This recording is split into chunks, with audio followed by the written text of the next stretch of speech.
Okay mga Lods, welcome back to another content. In preparation for our Shelo Magno debunk, aanuin po natin, babasahin po natin tong post ni Fiscal EJ. Si Fiscal EJ po ay isang fiscal sa Ormoc at siya po ay merong significant following sa social media dahil nagtuturo po siya ng batas.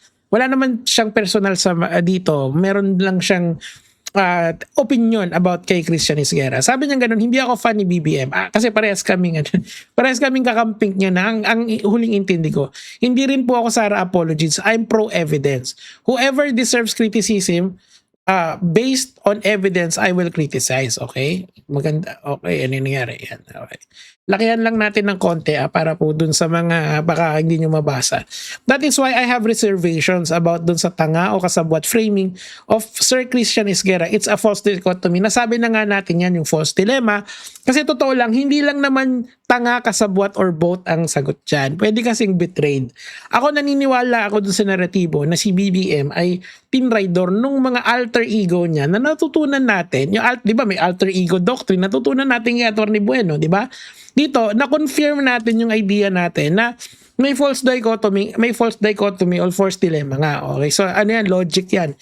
Hindi niya alam kaya tanga or alam niya kasabwat. No, that's not how accountability works. Okay, sabi niya, una, hindi niya alam does not automatically mean tanga na agad. Ito, under the vast scope of the executive branch, we established what information was actually available to the chief executive, ang presidente. In that time, he was reasonably expected to know whether there was actual negligence or incompetence. Okay? So, again, hindi kasi malalaban ng presidente agad kung tinuloy ba yung mga flood controls or hindi. Di ba?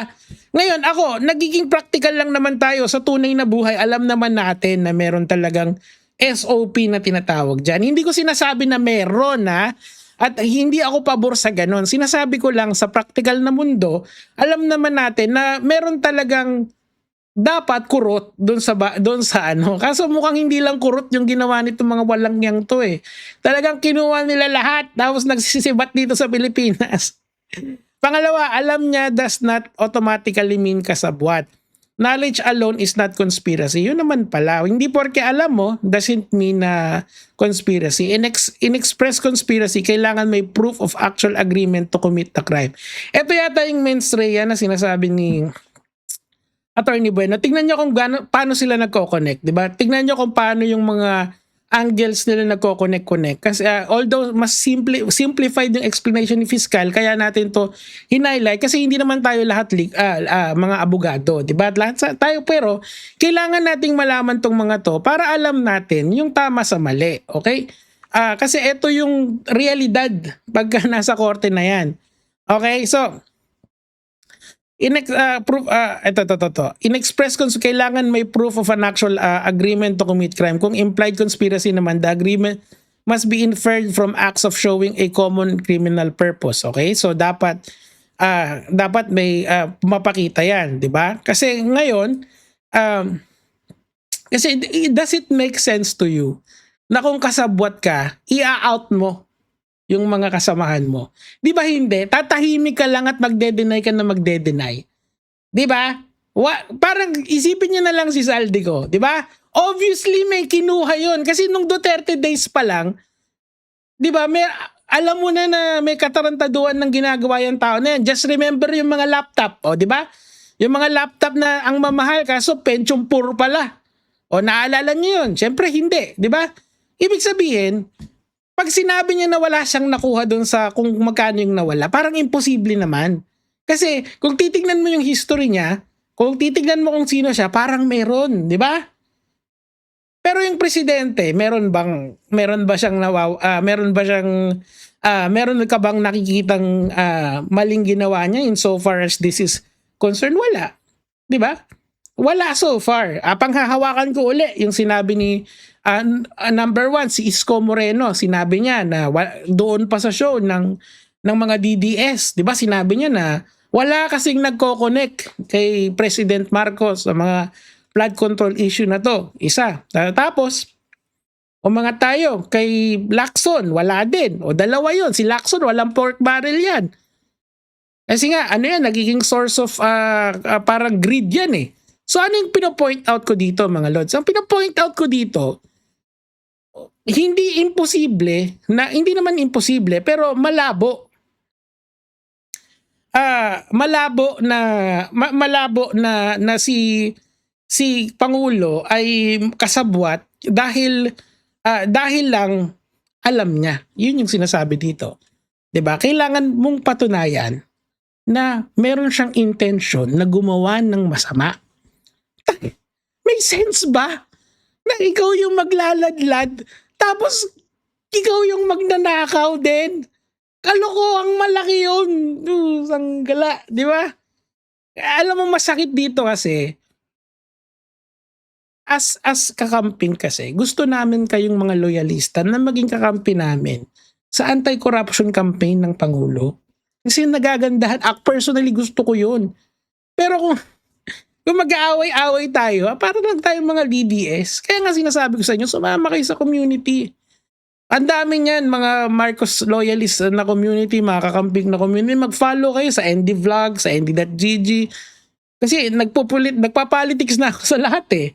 Kasi kailangan ng bayan natin na magsasalita eh. Okay?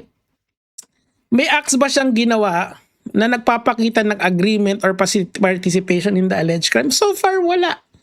Balikan natin yung sinabi ni Isko at saka ni Lacson. The mere awareness, speculation, or mere passage of funds through the budget process is not enough. Kasi nga, yes, ito yung importante. Importante to kasi ito yung gagamitin ni Shelo Magno mamaya as kasi napanood ko na yung 20 minutes na na litanya in relation to that. Na siya kasi yung pumirma, 'di ba? Pero the idea there is that mamaya na syempre. Pero lagyan muna natin to ng legal, parang palakasin natin yung posisyon natin. Let's raise the standard of our political discourse. Criticize based on available evidence and due diligence, not sweeping generalizations. Para kay Juan, balikan natin yung argumento natin na yan. Para kay Juan kasi, madaling manisi. Sobrang dali. Kayo pwede nyong sisihin ng Pangulo hanggang bukas. Walang magagalit sa inyo. Karapatan nyo yan. Kayong mga walang platform. And marami kayo dyan na nanonood sa amin dito. Diba? Pero pwede kayong maghayag. Walang magagalit sa inyo yan. Karapatan nyo yan. Protected speech yan to criticize the government. Pero kapag may platform ka naman, ingatan mo naman. Ingatan mo ng konti. Kaya kasi alam naman namin na kaming mga vloggers talagang mababatingin sa amin ng media. Okay lang, walang problema kasi nagpapasalamat kami sa media kasi kung wala ang report ng media, hindi kami makakapaghayag, hindi kami makakapag-react. Pasalamat pa rin kami sa kanila. Pero sana naman lang, if you have 700,000 followers na medyo bumaba na ngayon, huwag kayong mag-unsubscribe kay Christian, bumalik kayo doon. Kasi maganda yung presentation niya. Sana, ingat ka naman sa sinasabi mo. Alam mo naman na daos-dos na yung numbers ng Pangulo pagdating sa survey, di ba? Sana naman lang, lagyan mo naman ng konting class yung pag-criticize mo dun sa tao, di ba? Kasi parang DDS lang yung nagsasalita kapag ganyan yung mga sweeping generalizations na ganyan 'Di ba? Naiintindihan ko kung saan nanggagaling si Christian, pero wag sanang, sabi nga ni Fiscal dito, itaas natin yung standards ng political discourse natin. Wag tayong lumibelo sa mga DDS. Kasi all I heard from that statement ni Christian Isguera, mga lords, para siyang DDS. Para siyang sila Banat Pai. Kasabwat yan, tanga yan, ganyan. 'Di ba? Sa lawak ng kapangyarihan ng Pangulo, sa dami niyang ginagawa, sa dami niyang promises na ginawa sa atin, it's so difficult to parang to surmise na lahat dapat alam niya. Hindi, tao lang naman ng Pangulo. Unless willing kayo magkaroon ng AI na presidente na talagang o-oversee lahat. Syempre hindi dapat ganoon, di ba? Kasi end of the day, kailangan pa rin tao yung nakaupo. Bakit? Kasi yung humanity kasi talaga, hindi yan nare-replicate ng kahit anong robot. Kayo, nararamdaman ko naman kayong mga loyalista, grabe yung pagmamahal niyo sa Pangulo kilala nyo ako, I never defended Marcos. Lalong-lalo na noong 2022, dami niyong galit sa akin noon. Pero bakit ngayon, parang sinususugan ko tong posisyon ng mga kaibigan natin dito. Okay, well, yun na nga, una, kaibigan na natin sila. Kasi nga po, ayoko naman na madamay siya kung inosente naman talaga siya. Meron siyang pangako na panghahawakan ko. May due date ako para sa kanya Due date ko, October 2027. Malapit na yon, konting tulog na lang yon, 14 months to be exact. 'Di ba?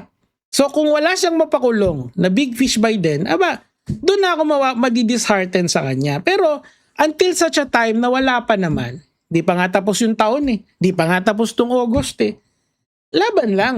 Suportahan pa lang natin hanggang sa umabot tayo dun sa goal. Kasi yung goal na yun, hindi lang naman yung goal ng para sa Pink. Hindi rin yung goal para sa mga apologies. Hindi rin yung goal para sa mga DDS. Para sa atin lahat yun.